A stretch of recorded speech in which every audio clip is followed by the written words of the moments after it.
Well, welcome to the latest edition of TV on the Net. I'm your host, Tom Vartanian. Today's show brought to you by AmeriQ Credit Union, for every day, for everything. Located next to Little Caesars at 3944 Route 281 in Cortland. By Right Angle Creek Farm and Marathon, all natural pasture-raised Angus beef from our farm to your table. By the Cortland Voice, the exclusive media partner of TV on the Net. For all your local news and sports in Cortland County at no cost to you, check out CortlandVoice.com. By the Royal Auto Group on Route 281 in Cortland, the home of no hassle, no razzle-dazzle. Check them out at RoyalAutoGroup.com. By Yemen Real Estate at the entrance to Yemen Park off I-81 exit 11 in Cortland. By DJ Philly C. Make your wedding, party, or event extra special with the best DJ in the area. Contact DJ Philly C at 607-745-4346. By Nikki C's Hometown Pizzeria and Meatball Shop on Route 281 next to Hobo's in Homer. Find them online for fast, secure ordering or call 607-749-5300. They have a unique menu with dietary-specific options. Nikki C's, your grab-and-go specialists. By Graftex, located on Elm Street in Cortland, founded in 1984. They provide custom screen printing and embroidery for teams and local businesses. For over 30 years, Graftex has continued its dedication to servicing customer needs for innovative graphic designs, custom and printed apparel, and quality service. They are easy to contact at 1-800-417-7791. By the Seven Valley Agency at 18 Tompkins Street in Cortland for all your personalized insurance services. Give them a call at 607-753-1821 or check them out online at sevenvalleyagency.com. Seven Valley Agency, where your money matters, our advice counts. By Riley's Cafe and Marathon, open 7 days a week for sit-in dining in a friendly family atmosphere. Riley's also offers carry-out and catering for some events. Check them out online at rileyscafe.com or call 607-849-6434. And by Isaac Merker Studio, handling all your photographic needs in Central New York since 1982 at 74 Hamlin Street in Cortland. Give them a call at 607-756-0849 or check them out online at isaacmerker.com or on their Facebook page. Well, once again, our college spotlight segments for September will wrap up. We are at TC3 once again, and well, it's going to be apropos because they'll be getting underway very soon. In fact, we'll talk about that a little bit. Tryouts actually will start on Monday. You'll hear this on Friday. The tryouts begin on Monday. And, well, he's the new basketball coach. I get to see him play a little bit when he was at Cortland High School. He made the rounds between playing for TC3 and then off to Morrisville he played. Then he's been an assistant coach. Started at SUNY Del High.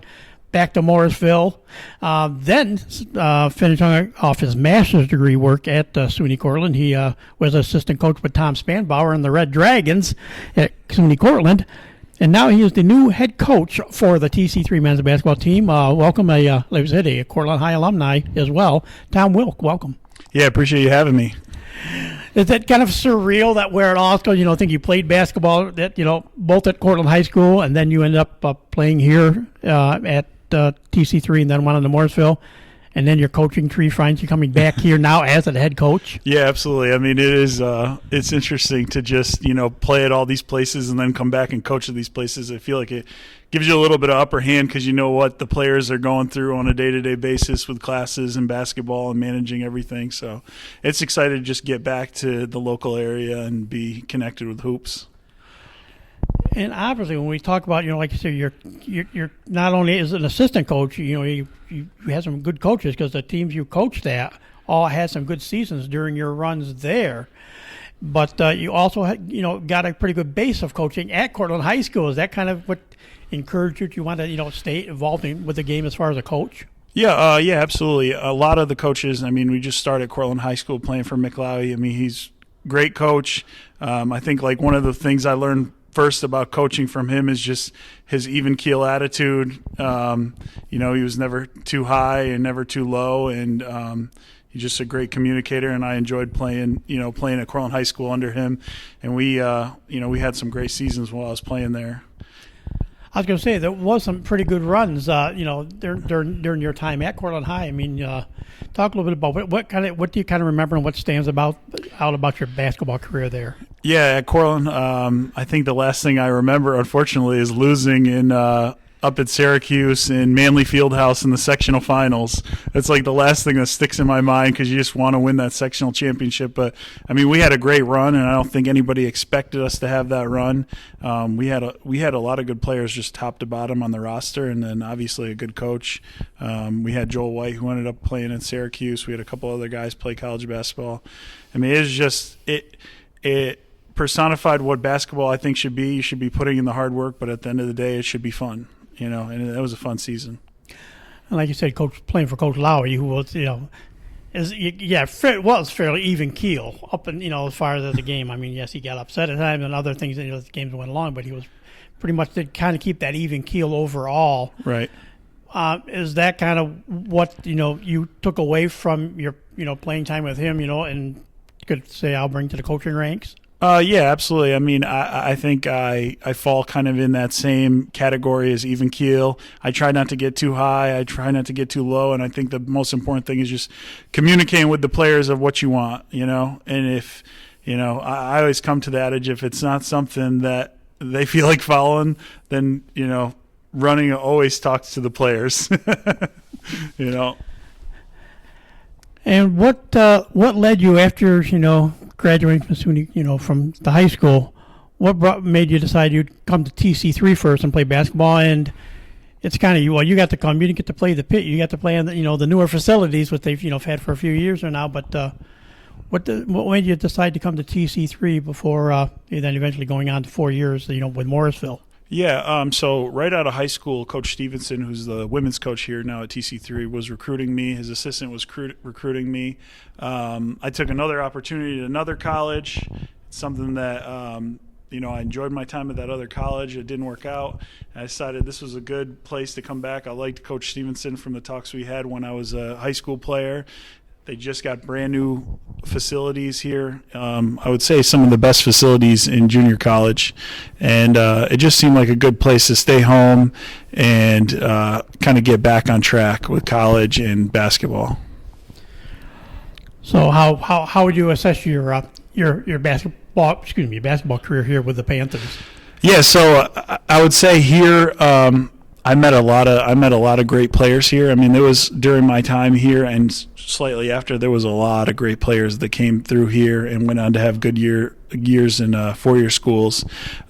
We fell short as far as our end of season goals, but it was a fun season. I mean, we won some big games. I know early on in the season we beat Herkimer, who was ranked 4th in the country. It was a pretty surprising win for the program, but it was a fun time here. Absolutely. And of course, then it was on to Morrisville to finish your college career. What led you going to Morrisville?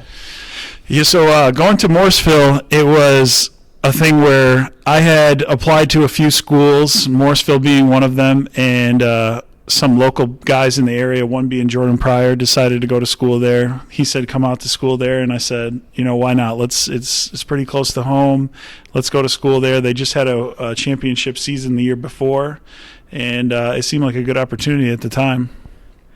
And, well, I know Jordan had a nice run at Morrisville there, and you joined the team. And actually, the years there were a couple good years for you as well. Yeah, absolutely. We actually, the year before I got there, they won the championship. And then my 2 years there, we won the championship. So they won 3 championships in a row, me being part of 2 of them.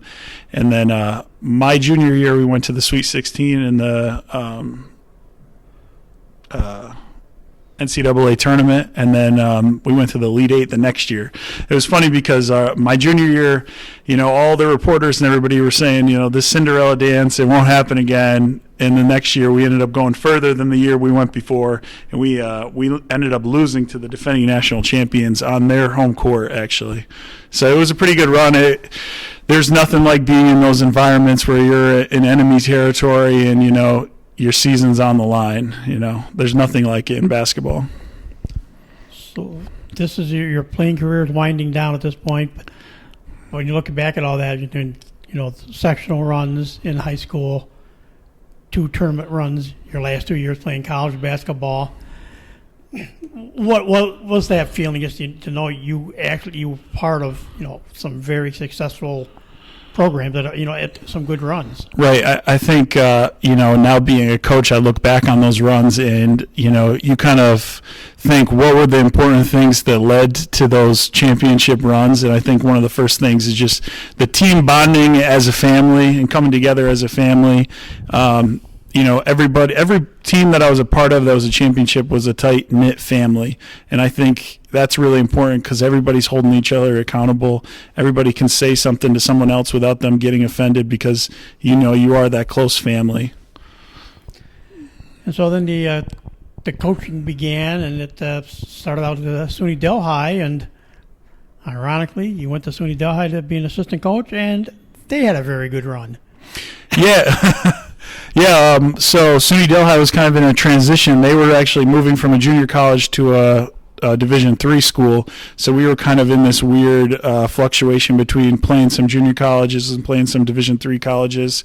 And Coach Zach Thompson, who's still the head coach up there, was just starting his coaching career. He was looking for an assistant, and I actually met him through just playing basketball, and it was a good opportunity to go up there and learn from him and also learn together as we were both, he's starting as a head coach for the first time. I'm starting as an assistant coach.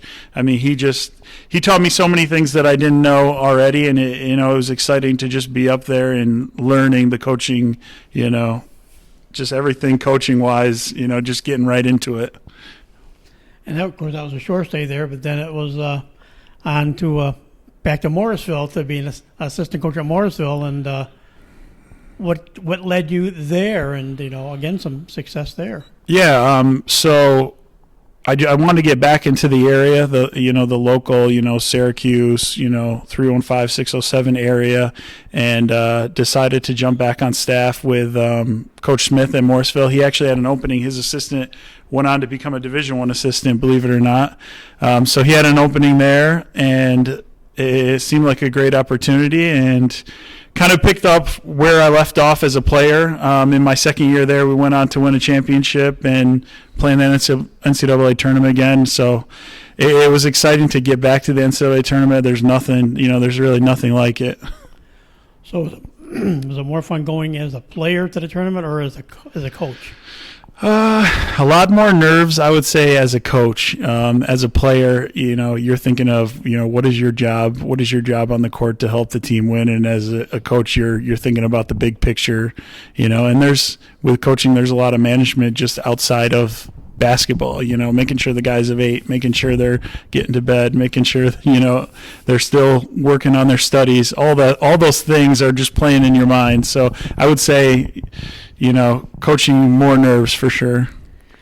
And in actuality, pretty much almost getting right into coaching after you graduated, did it make it easier? You could you're close enough in age that you could kind of relate to the guys still, so you kind of, I know what they're going to want to do because it's what I wanted to do when I was a player or when I was like that, but now I'm a coach and saying, well, you can kind of get away with a little bit, but not that much. Was it kind of, were you kind of able to do that? Yeah, being a little bit closer in age to the guys, it definitely made them easier to relate to, and I think them relate to me. And I think the biggest thing was, me just getting done with college basketball, I was able to get in the gym, when we were allowed, and really work the guys out and go through drills with them and be, do shooting drills with them, and I'm still in good enough shape where I can do the shooting drills and get them going, outside of practice time. So there's definitely that link when you're right around the same age, they feel like, they can come to you and ask you questions that you can answer because you just lived it,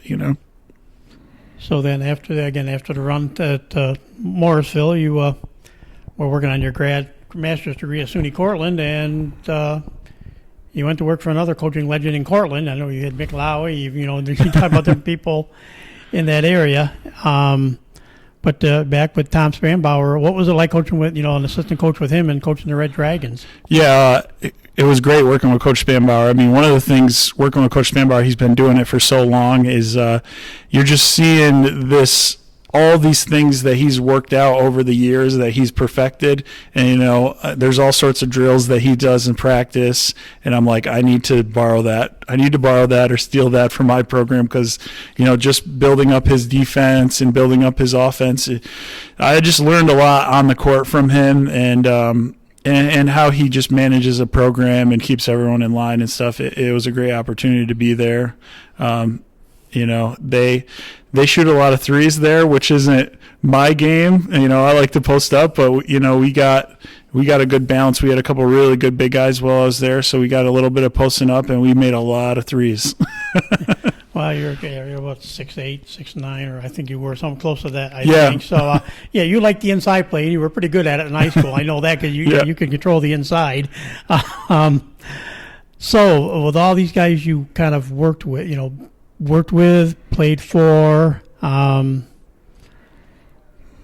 who do you think who are you going to think you're going to end up emulating the most now as a head coach here at TC3? Yeah, that's a tough question. I'd like to say that it's a melting pot of styles that I've just borrowed from everybody. I've grabbed a little bit from everybody. All of them that I worked with had a pretty even keeled personality. I mean, they could get after some guys, you know what I mean? But they weren't those kind of drill sergeant coaches that are just in your face the whole practice. And I think that's something I appreciated, from a coaching perspective and a former player's perspective. The thing just moving forward in my coaching career is that I'm not attached to any style of play. I'm about being balanced and doing whatever it takes to put the players in the best position to succeed. And I think the ironic part, funny part about it is Coach Lau, we still joke about his some of his other coaching stops along the way. There weren't many, but he did put in a small stint here at TC3 back when they played in the pit down in the main building down there. So he did put in the coaching. Do you kind of think back now, or did he call and say, "Oh, gee, I see you couldn't resist going to where I coached at one point"? Yeah, no, I remember that pit with the carpeted bleachers. Actually, was great, and we'll definitely have to get Coach Lowry down here to watch some games for sure. We're going to we'll be right back. We're going to take a quick break because I know he's got a little thing Tom has to do. He has some players that want to use the court, so we're going to take a quick pause and we'll be right back and talk to some more with Tom Wilk right after this. Well, we're back again talking with Tom Wilk, the new TC3 men's basketball coach. Not that there was really a commercial break in there for you guys. It was more kind of a break for us, and we had to do a little pause, and we did what we had to do, and so we're all set. It's just kind of funny how that all kind of played out. It's just almost sound like a real show I used to do in radio. But as we said, it's we'll talk about, like I said, we got guys on the floor right now. These, you got guys that are back from, last year and the COVID years and all the weird stuff that went on. But also, not only, I don't know how many of these guys will be part of the team or not, or these are guys that are part of the team, but ironically, as we said, this is airing on a Friday, and the weekend will come and go, and that following week, you have 2 days of tryouts, for anybody that wants to play on the basketball team. So you kind of looking forward to that. Hey, it's really going to get official now. You're going to, the tryouts and start molding the team for the 21-22 season. Yeah, we're excited to get started next week. It's been a learning process for me just starting here because every school kind of operates differently. So I'm just getting my bearings with a new school and just how they operate and how everything's going. And then you throw COVID in there, obviously, in that adds another little wrench in the chain of things you got to make sure you're managing. But no, we have guys on the floor right now that are going to play some pickup, and I would say a majority of the guys on this team, if everything goes as planned, should be on the team. We have a lot of guys returning that were freshmen last year and didn't have a season, so they're going to be freshmen athletically here. And then you have a couple guys returning from 2 years ago, actually, that had played a season here. And then we also have a couple freshmen as well. And we actually have a couple local guys as well, which will be nice to have on the floor. And hopefully some of the local fans can come out and see them.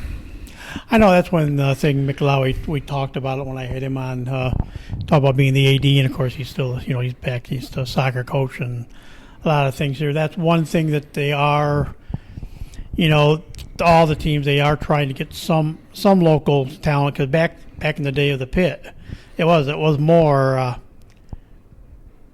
2 seasons really. You had the fall season, you had the games before the semester break, then they almost had a totally different team the next semester rolled around, just because that's just the way it was. But Right.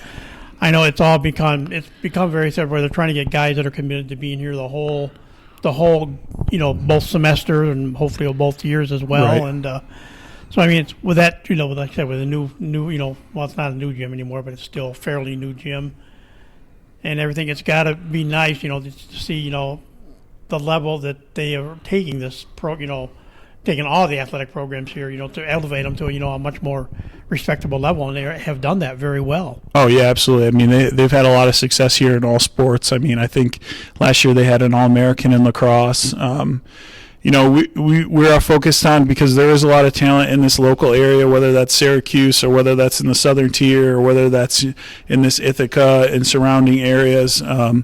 We are focused, moving forward with just finding, some good players in those areas and bringing them here. And they do have, because their families are so close, there's a vested thing with them to be here and make their families proud, because they're here, they're going to be at every game. And with having some local guys, we're hoping that they bring their whole family and their extended family, and we get the crowd packed in here, and as much as it can be packed with COVID, and they make some noise for us.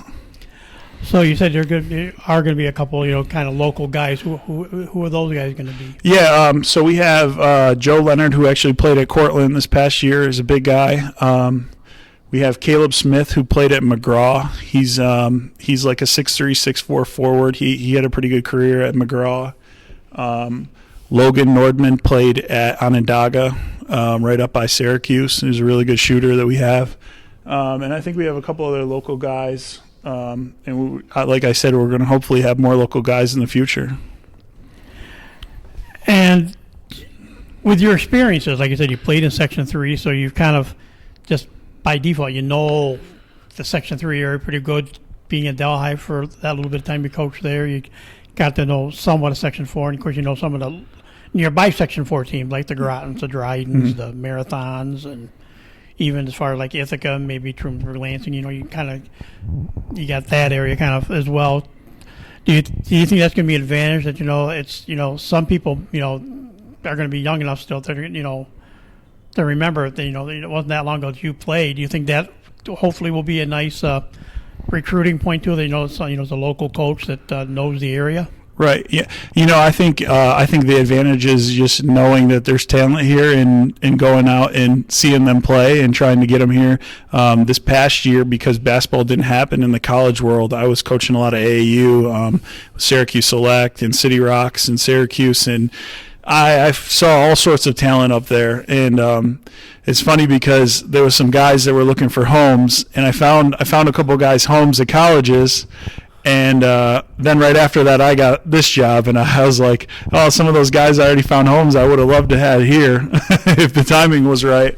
But, just knowing some of the local area high school coaches and having them reach out with guys, and just, the big thing is just getting out and seeing those games and seeing these guys play. I've already planned on a couple local recruiting events that are getting set up in the Syracuse area and here. In Section 4, so I'm excited to see some of these local guys play and hopefully get them here and make them Panthers. And as you go about, doing things like that, what are there? Like you say, you haven't really developed a style yet. You're like I said, you're a big man. You like the inside game, but you also have played with coaches that have that outside shooting game. Are you going to try to take a team a certain direction, or are you going to say, if I can incorporate a little bit of everything, that'll be fine, and make it successful that way? Yeah, I mean, I would love to get some big guys, as every college coach in America is looking for big guys, looking under every stone they can find for a big guy. So we will be looking for some guys with some size, obviously, but we're just looking for the best players available and the best people available.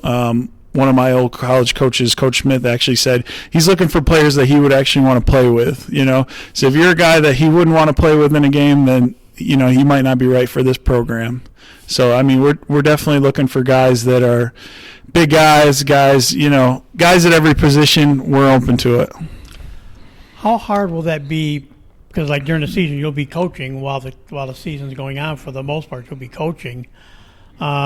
will that be kind of part of it? Will be kind of counting on you getting tape on the guys and that you'll be looking at, but then of course, like you said, you do some club, coaching in some clubs. So I mean, that's another way, or is that going to be another real avenue to kind of really scout guys? Yeah, that's it's definitely tough, even at the Division III level. Is when you're in the thick of things and you're practicing every night, it's hard to get out to those games. Luckily enough, here we're hoping to add an assistant.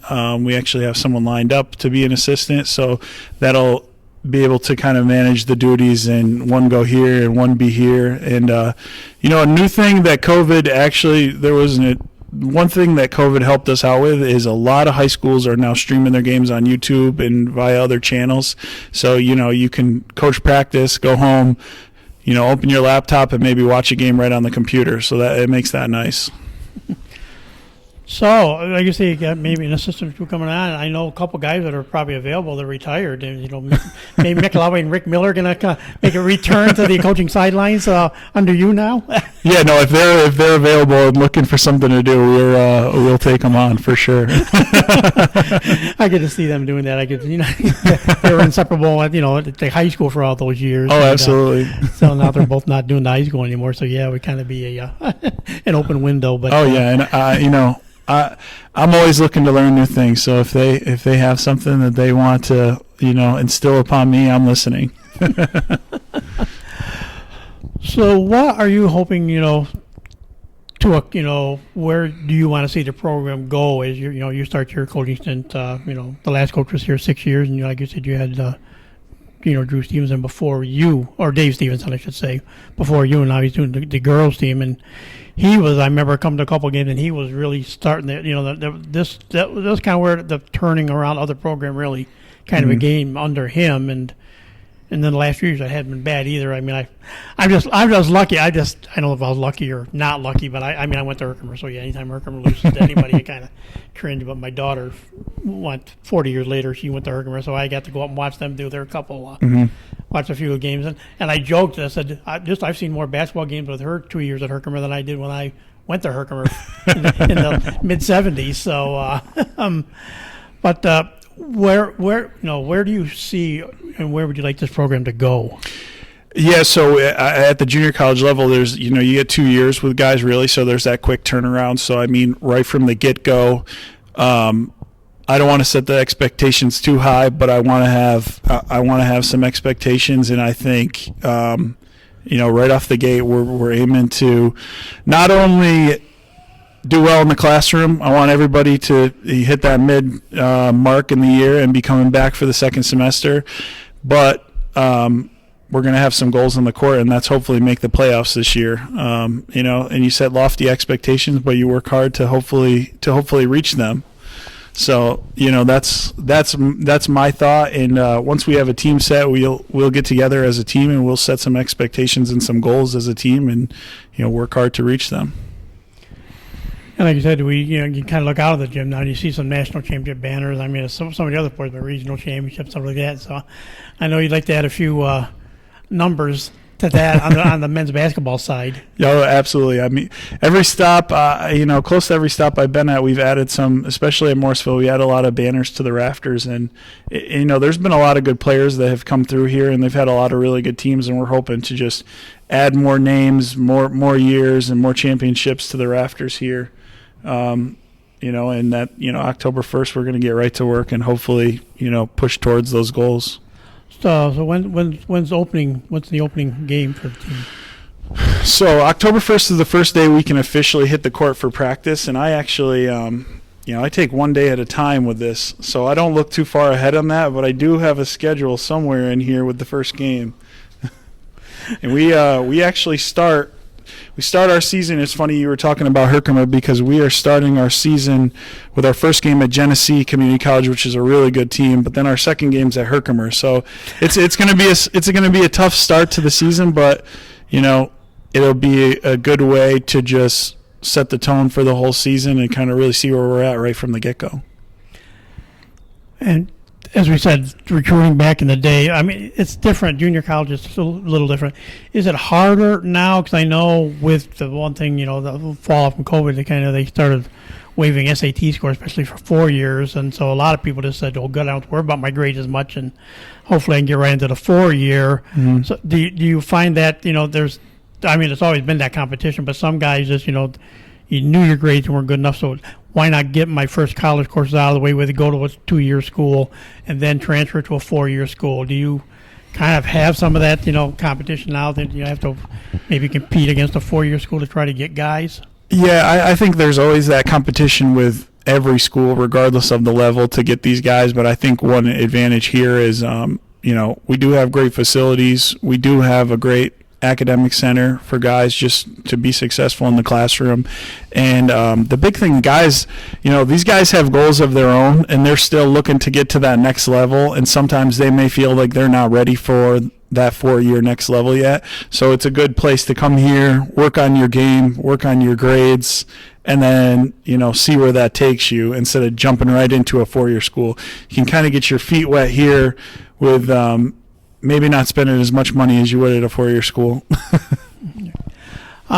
Speaking of Jordan Pryor, I had him on a podcast back during the summer, him and Brian Hughes, both on, and we kind of talked about different things, but Jordan played some pro basketball down in Binghamton and stuff.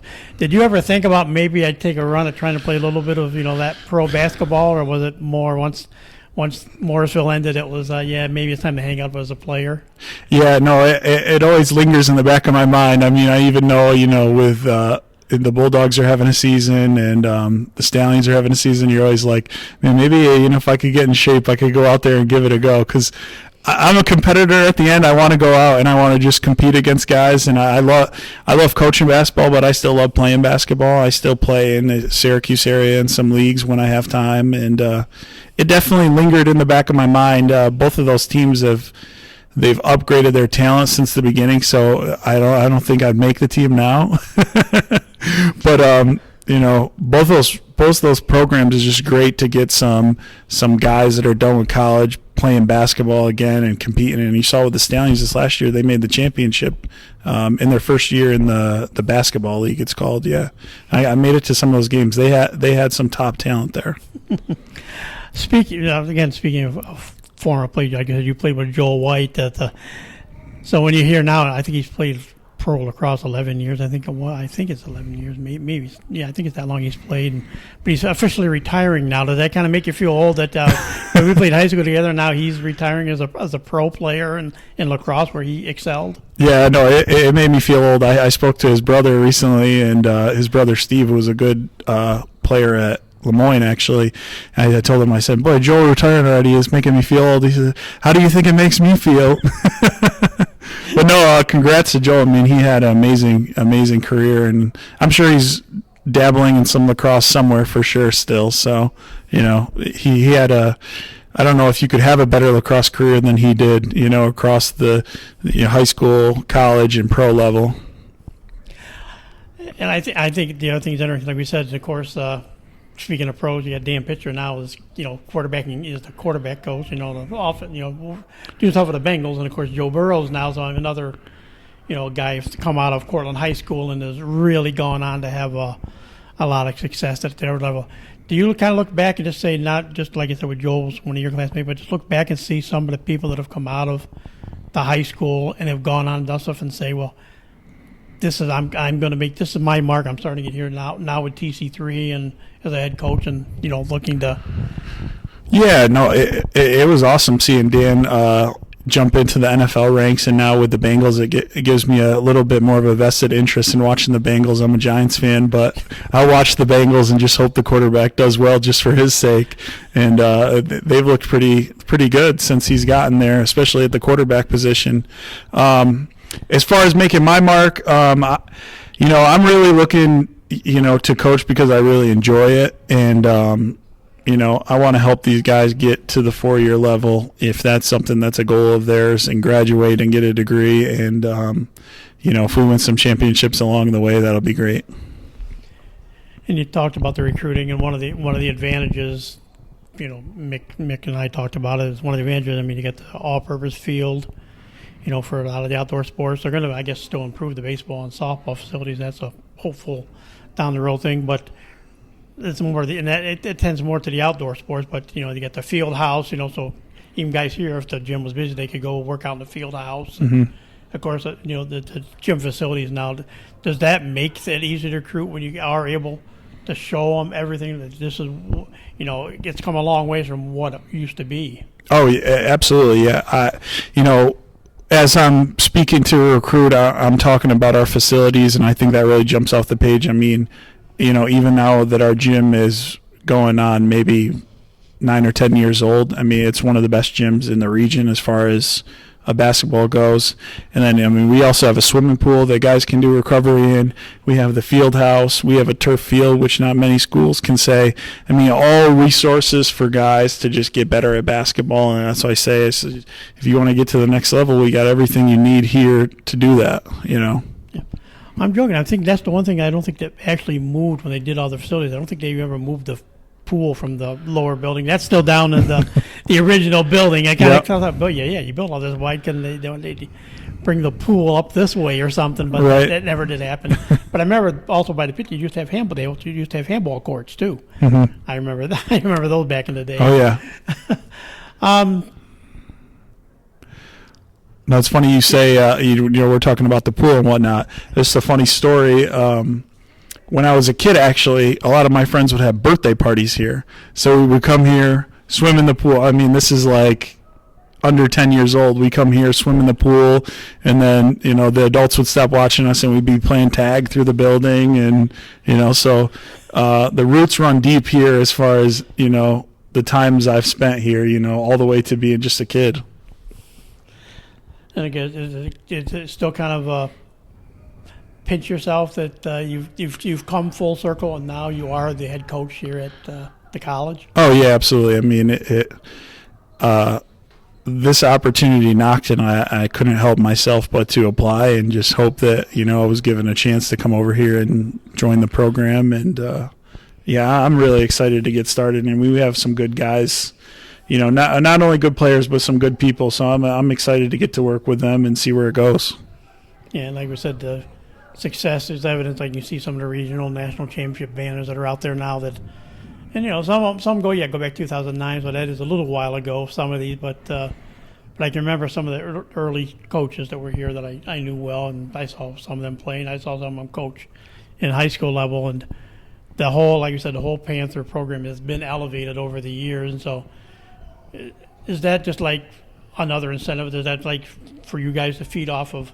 Well, gee, the men's soccer team had a good year, or say somebody else had a good year. We want to feed off that, and we want to be part of that. Make so like the whole class is like a successful group that comes through. Oh yeah, absolutely. I mean, I look at the other programs, and we're just striving to have the same success. I know when I was here, actually, our softball team won a national championship, and I mean that's every team's goal. I can't imagine winning a national championship. We're gonna work as hard as we can to get there, and hope that we can get there with the right luck. But there's just been a lot of great teams here, and I think if all the teams support each other, getting out to each other's games and making some noise and supporting everybody, I think all the teams here can have a lot of success with just the resources we have, and we have great people working the athletic office. And I think that's the other plus. I think which you've seen the improvement of the programs, and you've seen more of those. It is not like a seasonal team, like a fall team and a winter team and semester teams like that anymore, because of the fact that there are dorms and they're within walking distance. I know that's the biggest thing I know. Is when I went back to Herkimer, there was one set of dorms when I went there in the late 70s, and now there are more dorms on campus, and so you got there's that incentive. You don't have to worry about I got to live 5 miles away to still come here. The dorms, I think, are another part that's makes this makes it more like a college community also. Oh yeah, absolutely. I mean, our dorms are some of the nicest dorms, regardless of junior college or 4-year schools. I mean, we have suite style dorms where guys have a kitchen, their own bedroom, a bathroom that they're only sharing with their suite mates. I mean, just the dorms perspective is just they're really nice here, and it gives everybody an opportunity to just walk down here at any point and go to class, work on homework, come here in the gym and work on their game. It's just, you have a whole community here just built. Well, I know these guys are probably a lot still, even though they're in college, they're probably like high school kids. You don't want to leave them unsupervised too long. But Tom, I want to thank you for taking time to us, and we hopefully we'll talk to you during the season sometime, and wish you the best of luck, and congratulations on the new job. Yeah, I appreciate having us, and we're going to play Herkimer this year, so I want to see you at that game. I don't know if I'm going to go out. It's going to be at Herkimer, though, right? Or is it here? No, we're playing here at Herkimer. It is November, as of right now, tentatively November 9th. Maybe we'll see what the schedule. Maybe I can come closer and not have to drive an hour and a half to Herkimer to see a game and see what the latest group looks like. I'm sure Katie would be interested too. She actually, when you talked about the streaming stuff, that's the one thing she did, even though she was majoring in cybersecurity. She the video club was waning up there, the radio TV, and now they've got a new program that's called a mass media program because of all the different things. But she was not a part of any of that. But she was one of those that helped stream all the games. Oh yeah, yeah. She was there. She saw some good games. She was there. She streamed, lacrosse in the coals, soccer in the snow, and Herkimer, and a lot of the basketball games and stuff. So So I mean, like you said, it's great, and like you said, that'll be something that people will be able to watch too that can't make the games here. So we encourage them to do that as well. But again, best of luck. Yeah, I appreciate it. Yeah, everybody come to any game you can make it to. Come down and make some noise for sure. And with that said, that'll do it for this edition of TV on the Net. Today's show brought to you by AmeriQ Credit Union, for every day, for everything, located next to Little Caesars at 3944 Route 281 in Cortland.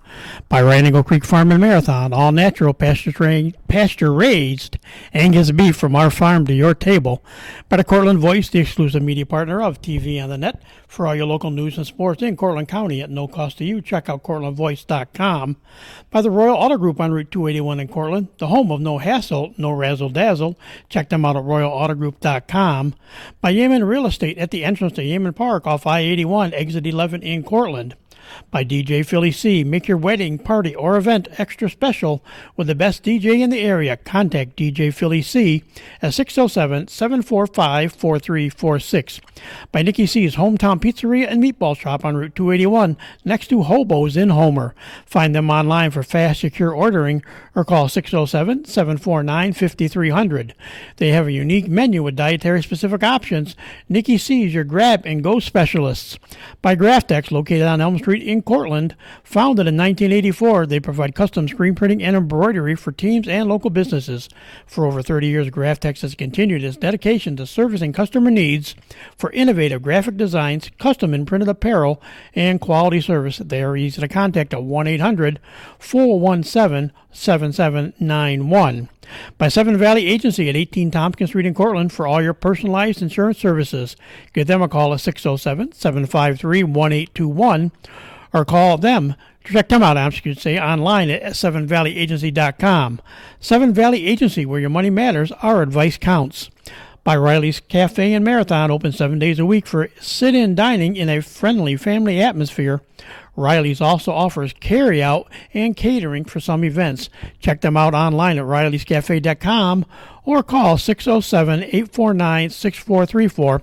And by Isaac Merker Studio, handling all your photographic needs in Central New York since 1982 at 74 Hamlin Street in Cortland. Give them a call at 607-756-0849 or check them out online at isaacmerker.com or on their Facebook page. So for my guest Tom Wilk, best of luck to the Panthers this year on the men's basketball side of things. I'm Tom Bartani, and thank you for listening, and we'll talk to you again soon.